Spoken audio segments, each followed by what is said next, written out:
Welcome to the channel. Welcome to Banter in the Box.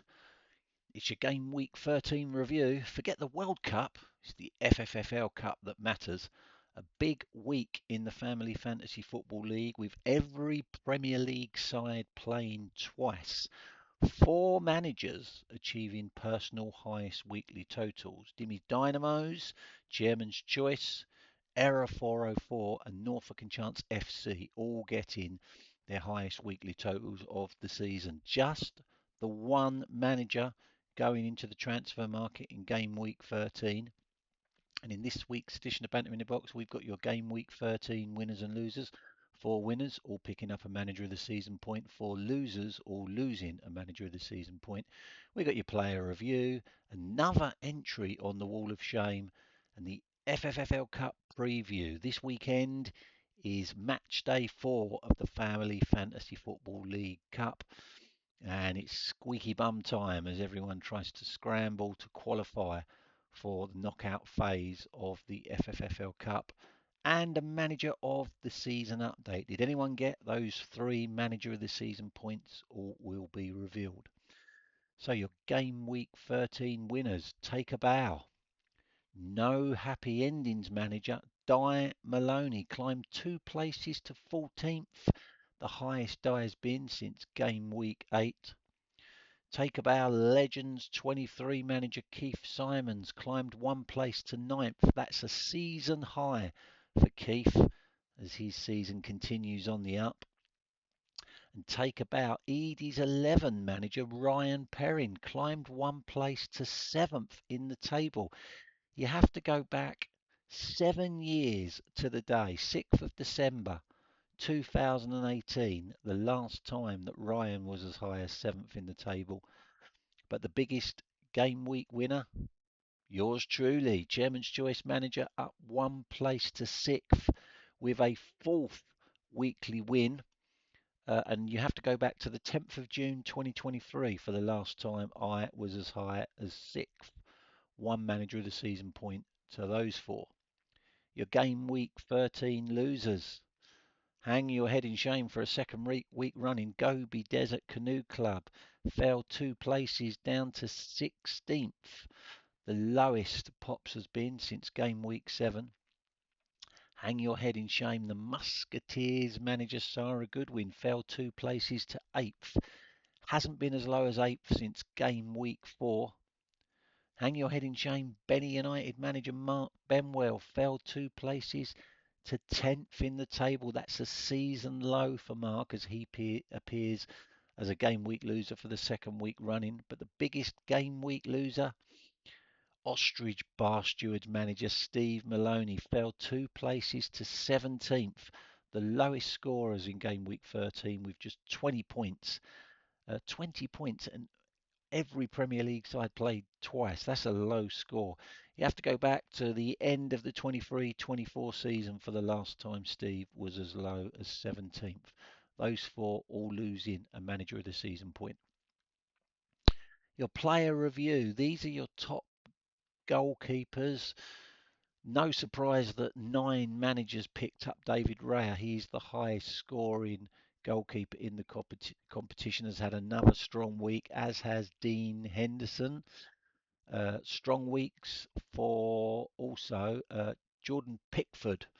1 manager's gone him. And Sales of Forest has appeared on the top 10 goalkeepers now, and he is still available for selection. And 9 million, not too bad for a goalkeeper. Emi Martinez still available as well. He's only £8 million. I say still available. Obviously, if you want to spend £5 million and annoy his mind, tactical gambit, you can have any of these players. Top defenders. Well, Munoz has had another fantastic week, the best defender in the league this season, and is still available for transfer, albeit at £15 million. Strong week for Lacroix and Timber and Gahey. Chalabar of Chelsea had a good week, so did Richards of Crystal Palace. The top 10 defenders all come from London sides in the Premier League. These are your top 10 midfielders that haven't yet been selected by another manager.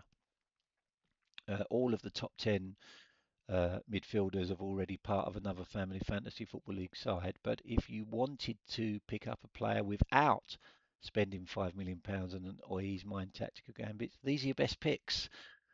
Rinders has had a very, very good week. He isn't cheap at £18 million, but 70 points at this stage of the season is good. India of Everton is a bargain, £7 million. He had a good week this week as well. There are still some bargains to be had in the midfield department. And your top strikers, well, Erling Haaland is the best player in the league this season, 130 points. He had another strong week. That's why half of the managers in the Family Fantasy Football League have him in their sides. A good week for the most expensive player in the game, Walter Marder, 26 million. One manager has got him, and he's not getting a bad return for his £26 million. Strong weeks for Mateta and Thiago. Thiago's a real bargain at 2 million. He's having a great season. Ollie Watkins appears as a new entry in the top 10. A strong week from him is £24 million. It's not cheap, but then it's difficult to get bargains in the striker department. Welbeck's still available. £15 million is a bargain. 52 points at this stage of the season isn't bad. Wall of Shame. These are all the managers that have appeared on the Wall of Shame this season, either for selecting invalid teams at the start of the season or making invalid transfers. You'll see Mark Benwell makes his customary 3 appearances on the Wall of Shame. And we have a new entry this week.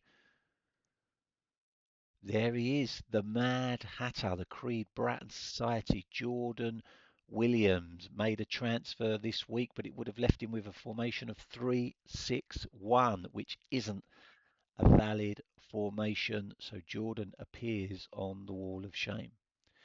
Now, as I said, it's the Family Fantasy Football League Cup this weekend, match day 4. This is what Group 1 looks like.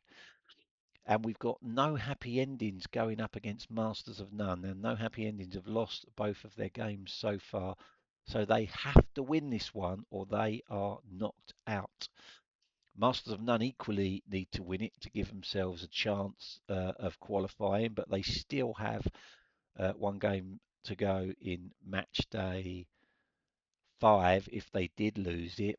And then the Creed Bratton Society playing their final game of the group stage up against Chairman's Choice. The Creed Bratton Society really do need to win it,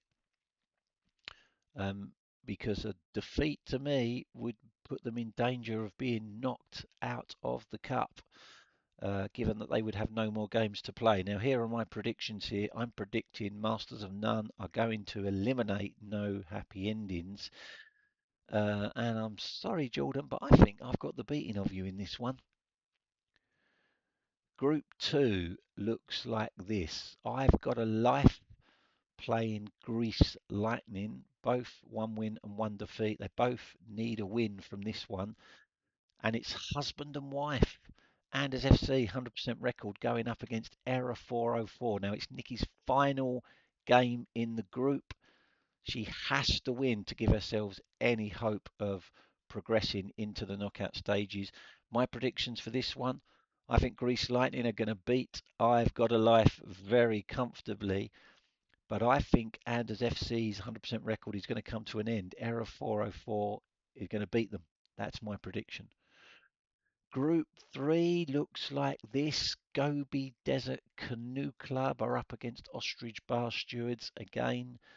2 teams that have had 1 win and 1 defeat, both needing a win. And the Willow Tree winners, nothing to play for. They're already eliminated. This is their final group game. They're up against Legends 23, who are on a 100% record and bidding to win the group.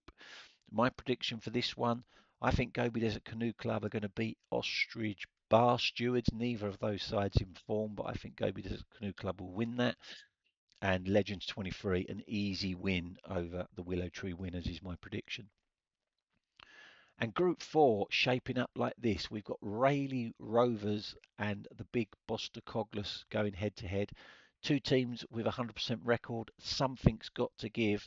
And Clockhouse Rangers already eliminated. This is their final game. They're playing Norfolk and Chance FC who have lost both their games, they still have a chance of winning.